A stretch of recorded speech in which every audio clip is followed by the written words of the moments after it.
8.2 got announced for next week. Woo! June 25th.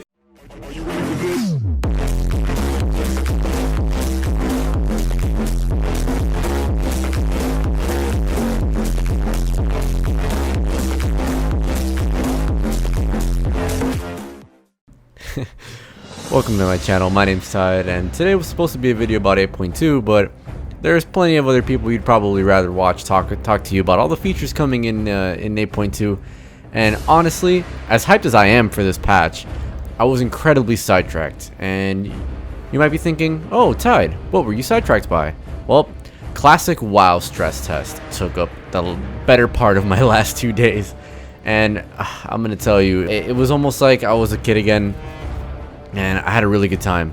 So today I kind of want to just talk to you guys about how I felt about the stress test and how it went for me. So for starters, I went with a Tauren shaman named Titty, and this is going to be who I will be for the next 2 days. And I really enjoyed going through Mulgore with very little in the way of questing. All the mobs are pretty much to myself, and you know, I had forgotten a lot of things about vanilla, and especially that I couldn't see enemy HP or mana values, which is pretty funny. It actually kind of makes me want to track the amount of health and mana an enemy might have, or how much mana they'll cost to cast some of their spells, or how many hits it'll take to kill them, because I totally forgot that there was a time where we didn't even know what an enemy's health or mana would be. It's really cool how all of the enemies that you face in Classic WoW during leveling all have their own sets of abilities and kind of a uniqueness to them, opposed to things that just run up to you and melee you for a whole bunch of damage. These mobs work together to some degree, and they all have very specific moves that they're going to cast out that really sets apart how you might fight them. A few of these examples I could give were the centaurs and the barons, how they will trap you and then back up to shoot you with their bow, or how if you decide to stay in range, they'll cast like the lightning AoE storm over your head. I mean, mind you, they're not very smart, but they feel a lot smarter than the retail mobs that we face in live. And this stuck out a lot to me. This made the game feel like each quest was more of like its own adventure, opposed to the quest just being a means to XP. I felt like I had a good choice in what quests I wanted to do. I found myself skipping certain quests that I didn't feel like I needed to do, and doing others that I was simply just interested in, or maybe there was a reward that I really wanted, or maybe some of them just award a lot of silver and I could use that to continue my training.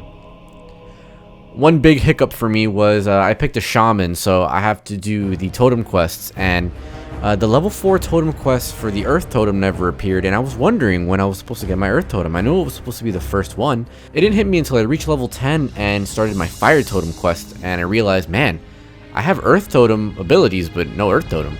So I looked it up, and I ended up having to go back to this one NPC who didn't actually have the exclamation mark over her head. Obviously I reported this to Blizzard, but it really did get in the way of my experience, and I hope that these kind of bugs are fixed before the game launches, because this could be pretty detrimental.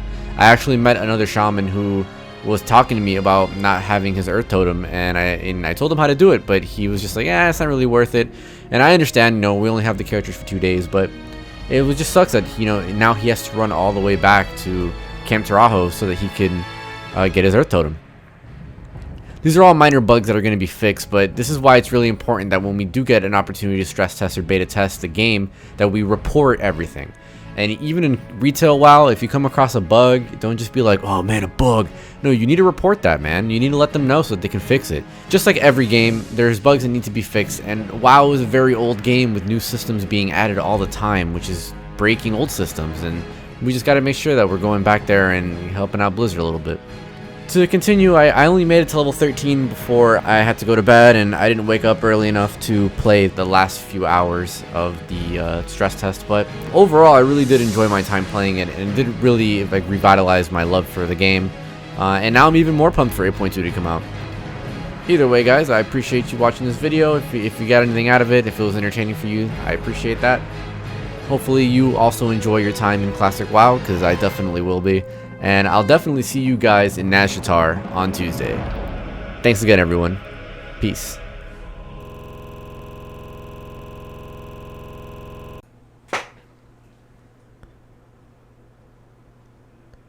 soon.